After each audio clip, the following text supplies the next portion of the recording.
Prithviraj slurry फिल्टरचा वापर व त्यानंतर त्याची सफाई म्हणजेच फ्लशिंग कसे करायचे ते बघूया।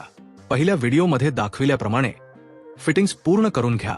थ्रेडिंगमध्ये टेफ्लॉन टेप व कनेक्शन जोडताना सोल्युशन लावून पक्के फिटिंग करून घ्यावे।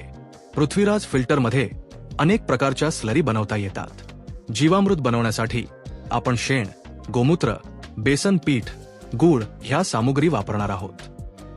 सामुग्रीचे प्रमाण आपण निवडलेल्या साईजवर अवलंबून असते। मोठ्या आकाराच्या युनिटमध्ये जास्तीत जास्त 35 किलो शेण, मध्यम आकाराच्या युनिटमध्ये जास्तीत जास्त 25 किलो शेण, तर सर्वात लहान युनिटमध्ये जास्तीत जास्त 15 किलो शेण वापरता येते। या प्रमाणांना ओलांडू नये। ही सर्व सामुग्री पाण्यात मिसळून पातळ करून घ्यावी। जास्त घट्ट स्लरी ठेवू नये। आता युनिटमध्ये वरील झाकणातून रबरी पाईपच्या सहाय्याने पाणी भरण्यास सुरू करावे। समोरील पारदर्शक पाईपमध्ये युनिटच्या आतील पाण्याची लेवल समजते। पाणी समोरील बाजूस असलेल्या या हिरव्या मार्किंग पर्यंत भरेपर्यंत थांबा। पाणी एकदा की ह्या हिरव्या मार्किंग पर्यंत भरले की आता एक एक करून पाण्यात मिसळून ठेवलेली सर्व सामुग्री युनिटमध्ये भरण्यास सुरुवात करू। आपल्या युनिटच्या आकारानुसारच सामुग्रीचे प्रमाण घ्यावे।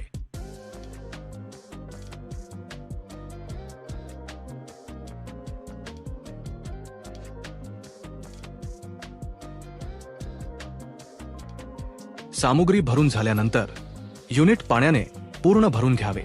जीवामृत बनवण्याची क्रिया आता पूर्ण झाली आहे।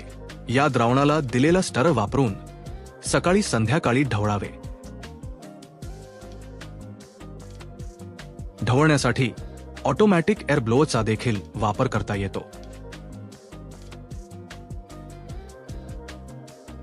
पाचव्या दिवशी आपण गाळलेले जीवामृत काढून घेणार आहोत। या दिवशी द्रावण अजिबात ढवळू नये याची काळजी घ्यावी।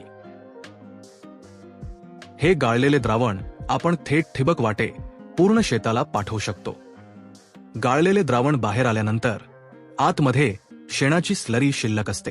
त्यामध्ये आपल्याला पाण्याचा टॉपअप करायचा आहे। खालील बाजूस जोडलेल्या या पाण्याच्या कनेक्शन चा वापर करायचा आहे। हे करते वेळी लेवल ट्यूब वरील हा अर्धा इंची व्हॉल्व्ह बंद करावा। टॉपअप केल्यानंतर द्रावण आणखी 24 तास राहू द्यावे।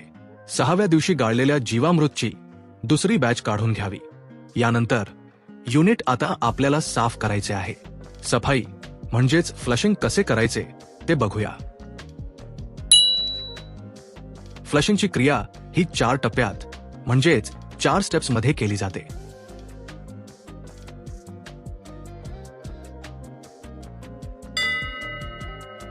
युनिटला दिलेले दोन्ही फ्लश वाल्व्ह खोलून युनिटला रिकामे करायचे आहे। फ्लश वाल्व्ह ओळखण्यासाठी त्यावर लाल मार्किंग केलेले आहेत। दोन्ही फ्लश वाल्व्ह खुलेच ठेवून आता वरील बाजूस जोडलेले प्रेशर पाण्याचे कनेक्शन सुरू करा। पाणी चालू करून फक्त 30 सेकंद चालू ठेवा व त्यानंतर बंद करून टाका। प्रेशर पाणी युनिटमध्ये जाऊन फिल्टर्सची सफाई करते व खुल्या असलेल्या फ्लश वाल्व्ह मधून बाहेर पडत राहते। यावेळी मुख्यत्वे करून 2 लाल स्टिकर्स असलेल्या म्हणजेच डाव्या बाजूच्या फ्लश वाल्व्ह मधून पाणी बाहेर पडते। हे पाणी रिकामे होईपर्यंत थांबा। यानंतर पुन्हा पाणी सुरू करा। अशा प्रकारे पाणी चालू करून 30 सेकंदात बंद करायचे आहे। प्रत्येक वेळी फ्लश मधून बाहेर पडणारे पाण्याचे निरीक्षण करायचे आहे। जोपर्यंत फ्लश मधून बाहेर येणारे पाणी साफ येत नाही तोपर्यंत ही क्रिया रिपीट करायची आहे।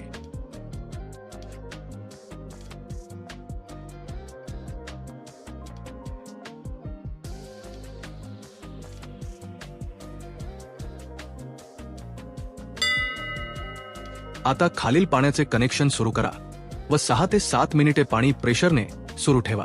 मागच्या फ्लश मधून बाहेर पडणारे पाण्याचे निरीक्षण करा। नितळ पाणी येईपर्यंत पाणी वाहू द्या। शेवटच्या स्टेपमध्ये रबरी पाईपचे पाणी सुरू करावे व वरील झाकणातून पाईप फिरवून वरील खाण्यातील कचरा साफ करून घ्या। प्रत्येक वापरानंतर अशा प्रकारे फ्लशिंग करणे अत्यंत गरजेचे आहे। वेळोवेळी फ्लशिंग न केल्यास किंवा चुकीच्या पद्धतीने केल्यास युनिट नादुरुस्त होऊ शकते। कोणत्याही कारणासाठी जर युनिट वापरात नसेल तर अशा वेळी युनिटला स्वच्छ फ्लश करून पाण्याने संपूर्ण भरून ठेवणे गरजेचे आहे.